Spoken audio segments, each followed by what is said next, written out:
നമസ്കാരം, ഏവർക്കും ഇൻഫോമീഡിയ കേരളത്തിലേക്ക് സ്വാഗതം. 60 വയസ്സ് കഴിഞ്ഞവർക്ക് ലഭിക്കുന്ന ഓൾഡ് ഏജ് പെൻഷൻ എങ്ങനെ അപേക്ഷിക്കാം, ആർക്കാണ് അർഹത, ഓൺലൈൻ ഓഫ്ലൈൻ മാർഗങ്ങൾ എന്തെല്ലാമാണ്, ആവശ്യമായ രേഖകൾ എന്തെല്ലാം വേണമെന്ന് നോക്കാം. കേന്ദ്ര സർക്കാർ നടപ്പിലാക്കുന്ന national social assistance programme NSAP, അതിനകത്തുള്ളതാണ് Indira Gandhi national old age pension scheme.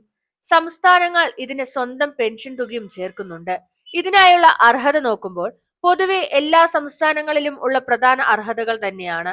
Indian പൗരനായിരിക്കണം, 60 വയസ്സ് പൂർത്തിയായിരിക്കണം, ബിലോ പോവർട്ടി ലൈൻ BPL വിഭാഗത്തിൽപ്പെട്ടവരായിരിക്കണം, സർക്കാർ അല്ലെങ്കിൽ മറ്റ് സ്ഥിര വരുമാന പെൻഷൻ ലഭിക്കാത്തവരായിരിക്കണം.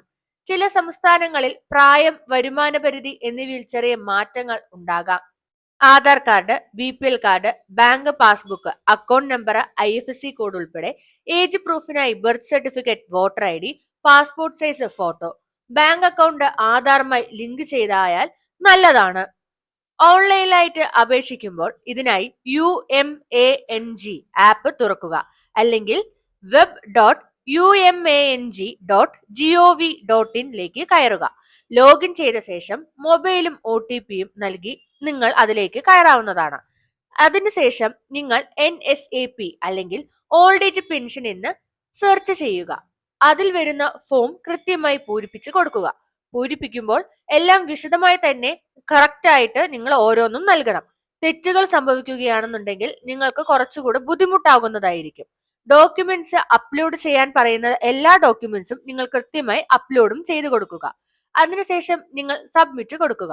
അതല്ലെങ്കിൽ നിങ്ങളുടെ സംസ്ഥാനത്തിന്റെ ഡിസ്ട്രിക്ട് അല്ലെങ്കിൽ സോഷ്യൽ വെൽഫെയർ പോർട്ടലിലേക്ക് കയറുക. ഉദാഹരണം, കേരളം, ഉത്തരാഖണ്ഡ്, തമിഴ്നാട് തുടങ്ങിയ സംസ്ഥാനങ്ങൾക്ക് വേറിട്ട പോർട്ടൽസ് ഉണ്ടാകും. അതുകൊണ്ട് തന്നെ കൃത്യമായി നിങ്ങൾ ഉപയോഗിച്ച് കയറണം. നിങ്ങൾക്ക് ഓൺലൈൻ ചെയ്യാൻ കഴിയാതാകുമ്പോൾ ഓഫ്ലൈൻ അപേക്ഷ ചെയ്യാവുന്നതാണ്. അതിനായി ഗ്രാമപഞ്ചായത്ത്, മുനിസിപ്പൽ ഓഫീസ്, അതല്ലെങ്കിൽ BDO ഓഫീസ്, താലൂക്ക് അങ്ങനെയുള്ള സ്ഥലങ്ങളിൽ ചെന്ന് നിങ്ങൾക്ക് അപേക്ഷിക്കാവുന്നതാണ്. അവിടെ നിന്ന് നിങ്ങൾക്ക് ഇതിനായുള്ള ഫോം ലഭിക്കും. ആ ഫോം പൂരിപ്പിക്കുക. രേഖകൾ ഏതെല്ലാം അറ്റാച്ച് ചെയ്യണമെന്ന് പറയുന്നു അതെല്ലാം കൃത്യമായി തന്നെ നിങ്ങൾ അറ്റാച്ച് ചെയ്യേണ്ടതാണ്. അതിനുശേഷം നിങ്ങൾ ഈ ഫോമും ഈ അറ്റാച്ച് ചെയ്ത രേഖയും എല്ലാം കൂടെ ഓഫീസിൽ സബ്മിറ്റ് ചെയ്ത് നൽകേണ്ടതാണ്. അപേക്ഷ നൽകിയ ശേഷം എന്ത് നടക്കും? ഫീൽഡ് വെരിഫിക്കേഷൻ, വീട് സന്ദർശനം ഉണ്ടാകും. ഡിസ്ട്രിക്ട് ലെവൽ അപ്രൂവലിന് ശേഷം ആ അപ്രൂവൽ ആയ പെൻഷൻ ഡയറക്റ്റ് ബാങ്ക് അക്കൗണ്ടിലേക്ക് എത്തിച്ചേരുന്നതാണ്. ഇതിന് ലൈഫ് സർട്ടിഫിക്കറ്റ് നിർബന്ധമാണോ? വർഷത്തിൽ ഒരിക്കൽ ലൈഫ് സർട്ടിഫിക്കറ്റ് സമർപ്പിക്കണം. ബാങ്ക്, പഞ്ചായത്ത് ഓൺലൈൻ വഴിയായിട്ടും നിങ്ങൾക്ക് ചെയ്യാവുന്നതാണ്. ഇല്ലെങ്കിൽ പെൻഷൻ നിർത്തിവയ്ക്കപ്പെടും. ഇതിനായുള്ള പ്രധാന സൂചനകൾ: തെറ്റായ വിവരങ്ങൾ നൽകിയാൽ അപേക്ഷ റദ്ദാക്കും. മൊബൈൽ നമ്പർ ആക്റ്റീവ് ആക്കാൻ നിങ്ങൾ മറക്കരുത്. ആപ്ലിക്കേഷൻ നമ്പർ കൃത്യമായി തന്നെ നിങ്ങൾ സൂക്ഷിച്ചു വയ്ക്കേണ്ടതാണ്. ഈ വീഡിയോ വയോജനങ്ങൾക്കും കുടുംബാംഗങ്ങൾക്കും ഉപകാരപ്പെടുമെങ്കിൽ ലൈക്ക് ചെയ്യാനും ഷെയർ ചെയ്യാനും മറക്കരുത്. ചാനൽ സബ്സ്ക്രൈബ് ചെയ്യാനും മറക്കരുത്. നിങ്ങളുടെ സംശയങ്ങൾ കമന്റ് ചെയ്യുക. നന്ദി.